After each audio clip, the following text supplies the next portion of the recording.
Please come in. Professor Lucas? Yes. Yes, and you must be Cleo.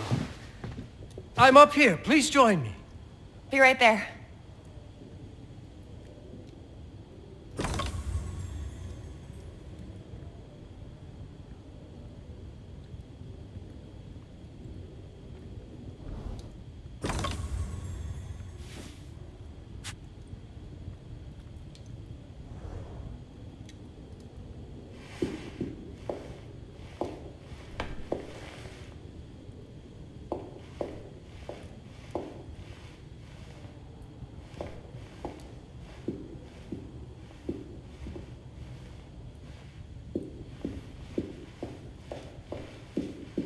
Would you care to come and join me?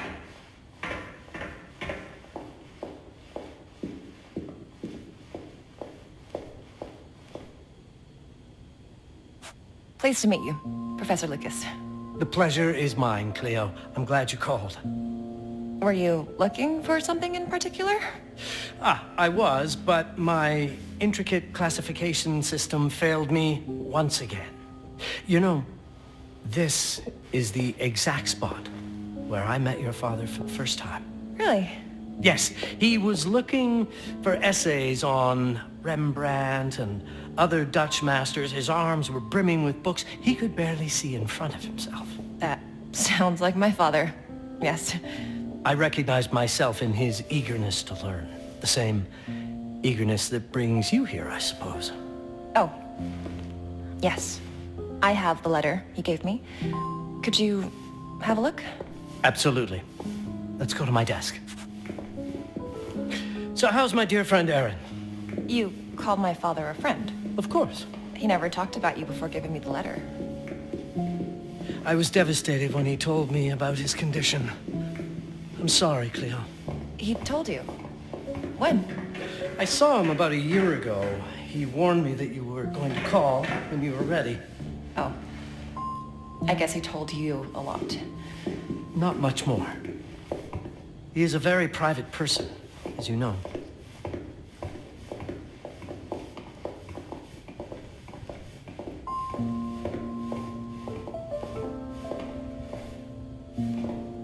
Now, let's see that intriguing letter.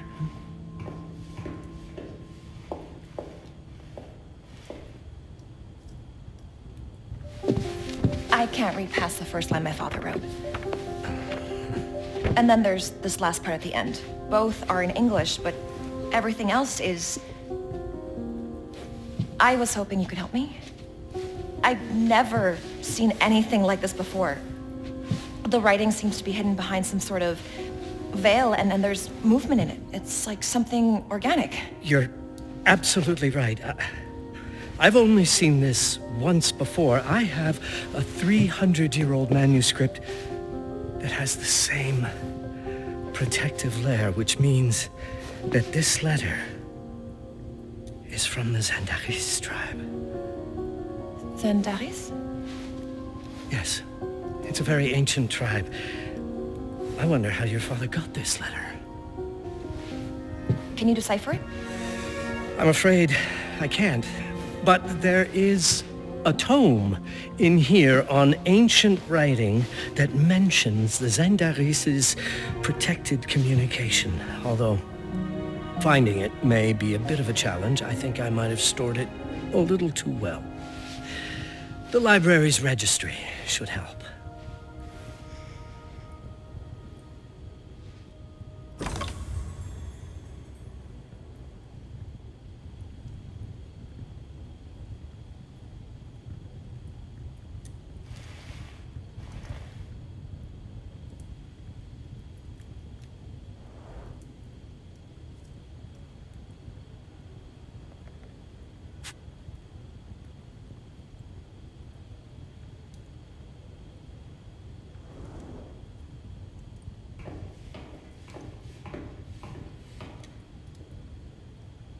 Have you checked the ancient writing system section? The library's registry might help.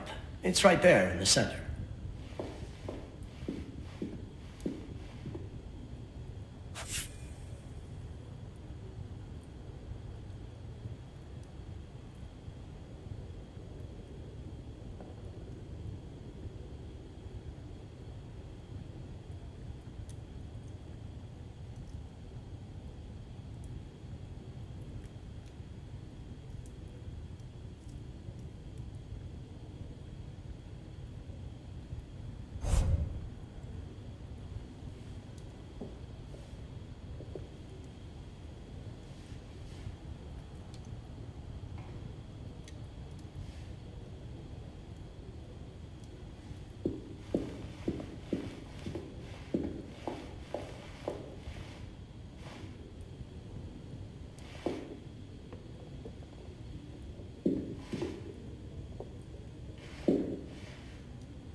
What did you find?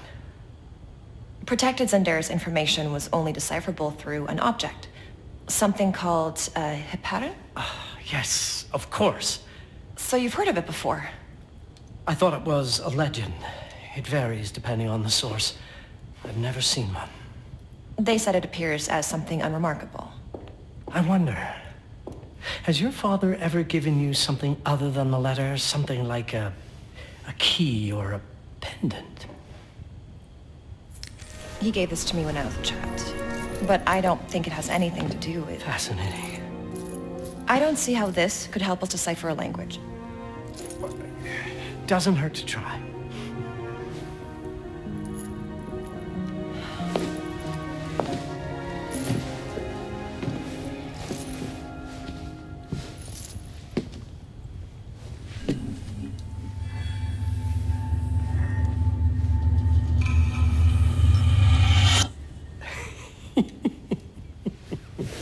It doesn't work.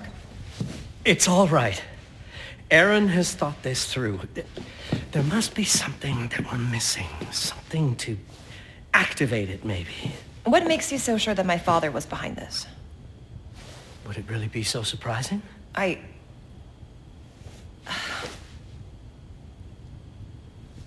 just wish he had told me more before he... I understand, but this is his way to do so. Aaron made sure that we would meet in this very room. He's a brilliant man. None of this is coincidence. Have a look around. See if there's anything that piques your interest. Something only you could notice. Did you know that my father donated a bust of Rembrandt to this school? I didn't. I'm afraid to say I never paid much attention to their donors. That must mean something, right? I know he loves this school, but... I'd say follow that lead. There's a section in this library dedicated to Rembrandt. You might want to look into anything related to Rembrandt, Cleo. It makes perfect sense if we try to think as your father would.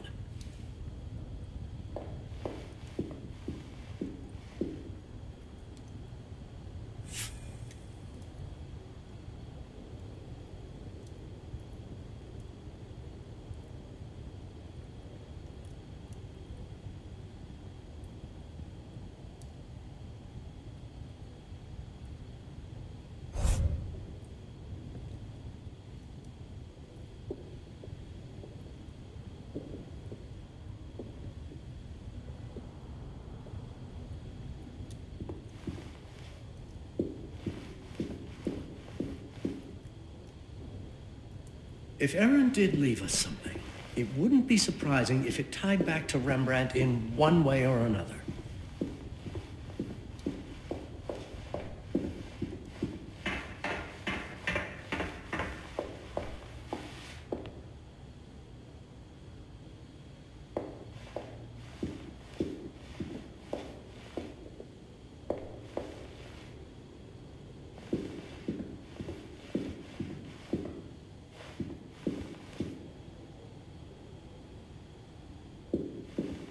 I'm not sure your father left you anything here, but I do know he would have wanted you to look into Rembrandt. You should take a look at the section dedicated to the master.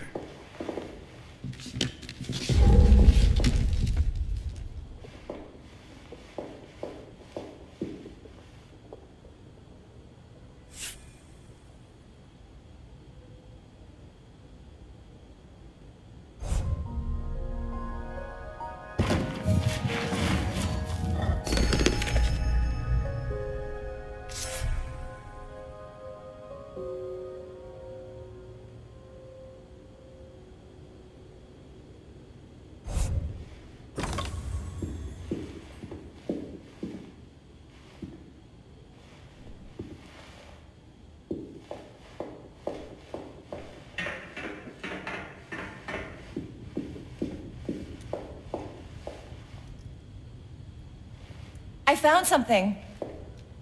Ah, let's have a look at this together, here at my desk. My father left me a note. Wonderful. I don't understand it, but my name's on it. Let's see. Do you know what these symbols mean? It seems to refer to a special tool. A sacred tool, most probably, and blood from, I think it specifies lifeline. Blood from a lifeline. I remember. From the hand.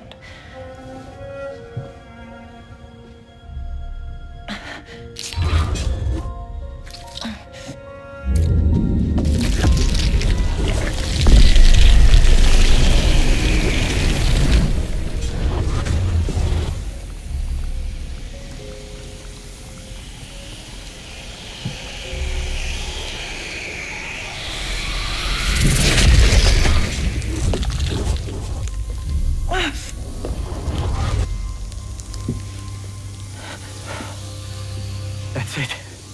That's the Hiparan. Aim it at the letter.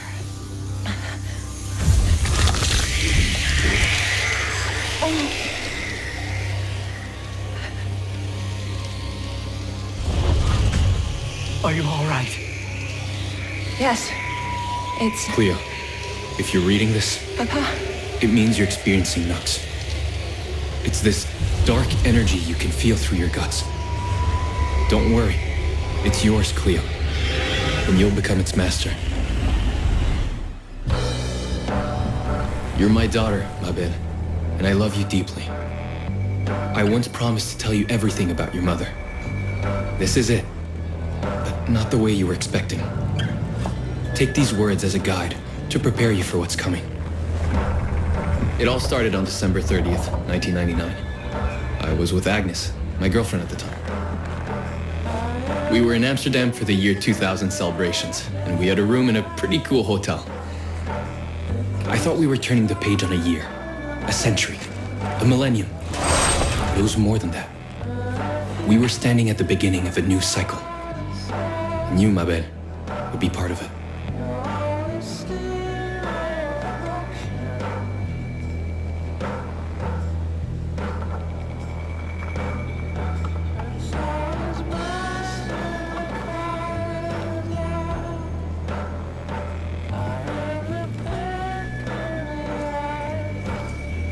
Everything starts with Agnes, as far as you and I are concerned, Cleo. But in fact, it's hard to grasp how ancient this story is.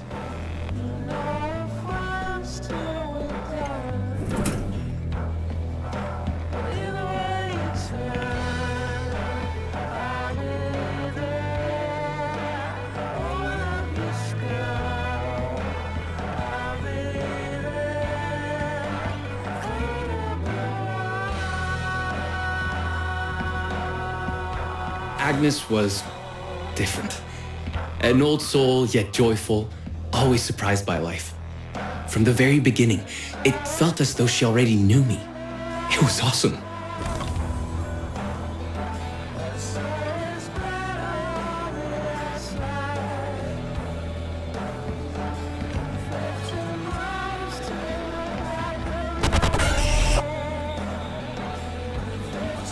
Agnes had planned something for us in our room that night. Some of her belongings had already been delivered. Ancient artifacts. I was fascinated.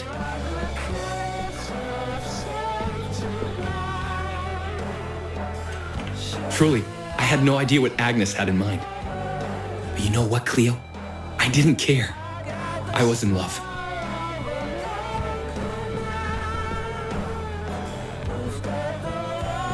I never questioned Agnes's actions. She had a way of making me feel important and wanted, needed even.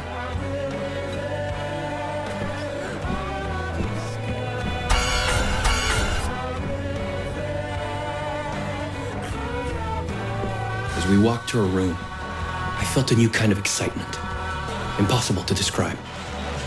I didn't yet know I was about to lose my grip on reality.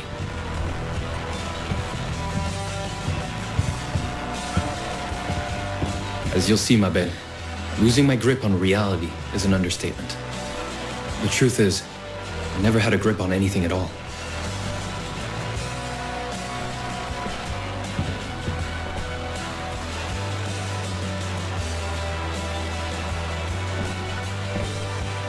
The closer we got, the more something stirred in my veins.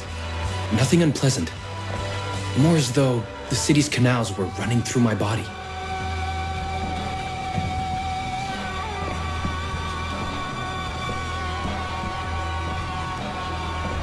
There was something electric about Agnes. A force emanated from her. A force I was about to discover.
All in all, what awaited me in that room never felt threatening, Cleo. Deep inside, somehow, it always felt as though I'd been chosen.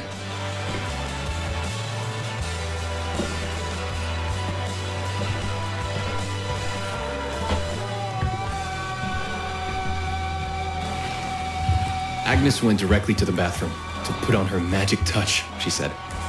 She didn't need any in my view, but she was being literal, I guess.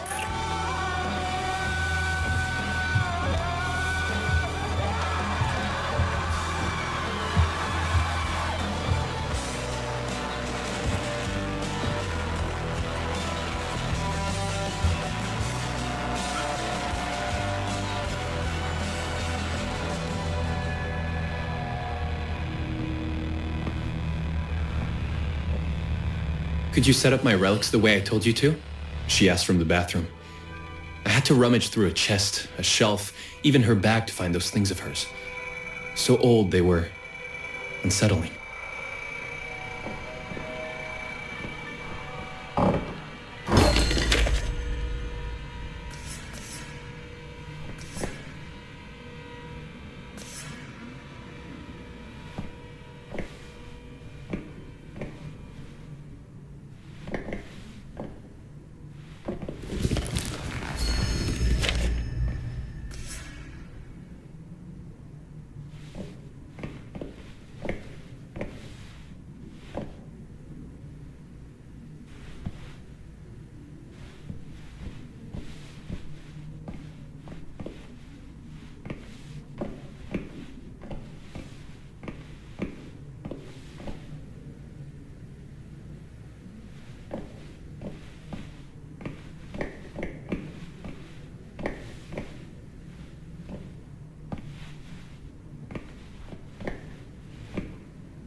Did all my mirrors get installed? She asked.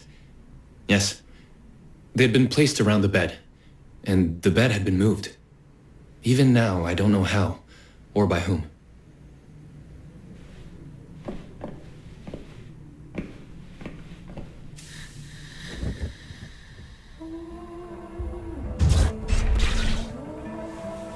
When everything was ready as Agnes requested, she came out of the bathroom.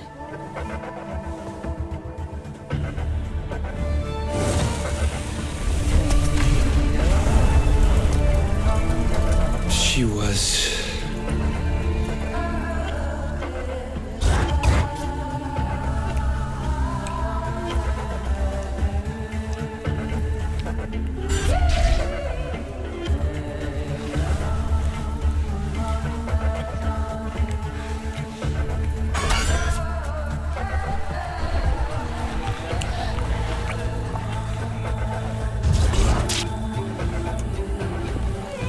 no words to describe what followed, Cleo.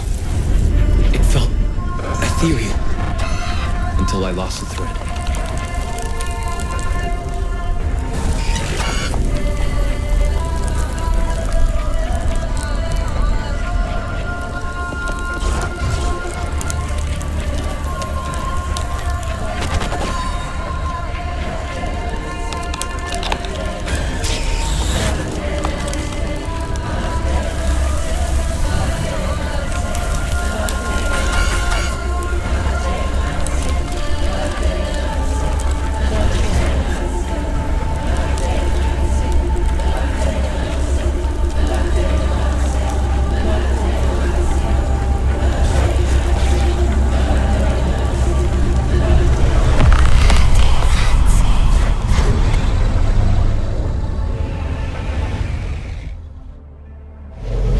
Woke up or something. I'm still not sure. I was a cat, Cleo. Yes, you read that well. I was a cat. The room was like in a nightmare. Agnes was floating, literally, and seemed frozen in time.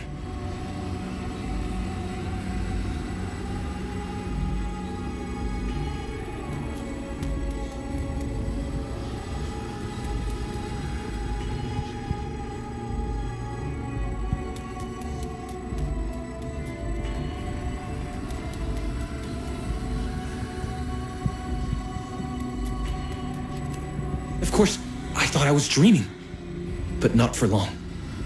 It was too real somehow. I could feel the fur on my body.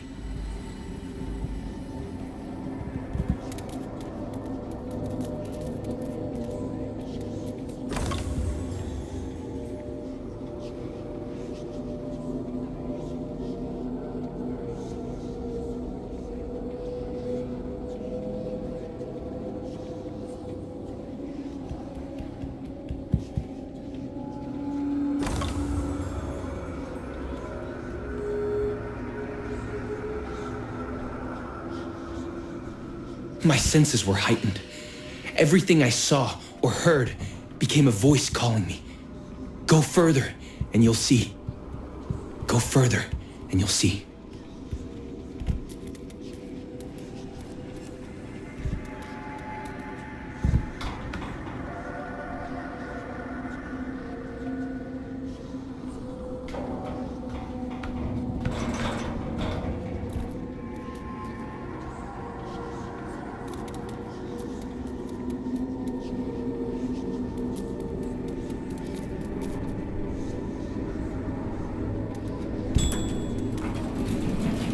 The further I went, the more real my sensations became. Yet the world around me felt increasingly surreal.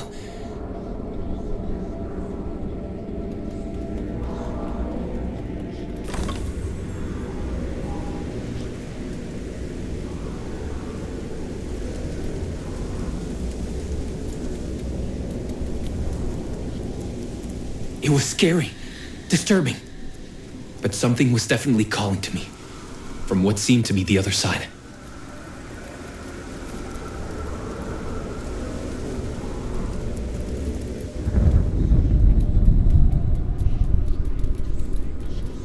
And then, in a forest, yes, a forest, I knew it in my bones. It was someone calling me. A woman.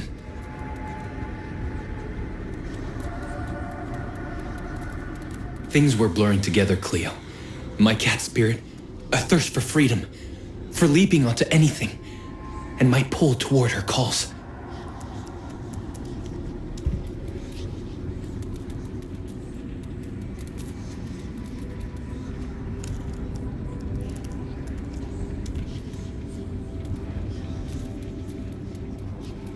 And I saw her, frozen in time, like Agnes in the room. Then my cat's spirit again, a need to size her up.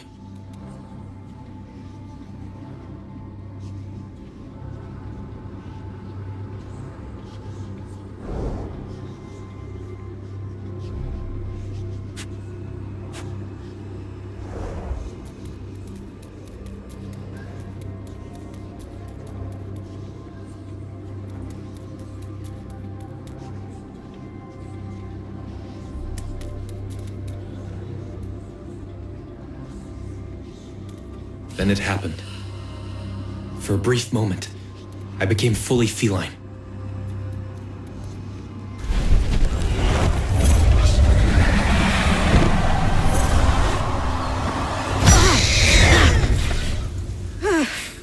Welcome, Patarazzi. Welcome, Aaron. Aaron? You know my name? We talk? I can talk? I was in shock, Cleo. Nothing made sense. Yes, you are my union. My Patarazzi. My cat. Of course. But what? Did no one tell you about the ceremony? Where you come from? What? No! What do you mean? It matters not for now. I'm Noah, the Collector. Those are the Zendaris. Follow me, and I shall explain anon. We've much to do this night. It was the only thing I could do anyway, Cleo. That woman, Noah, she seemed like the only one who could clarify all this.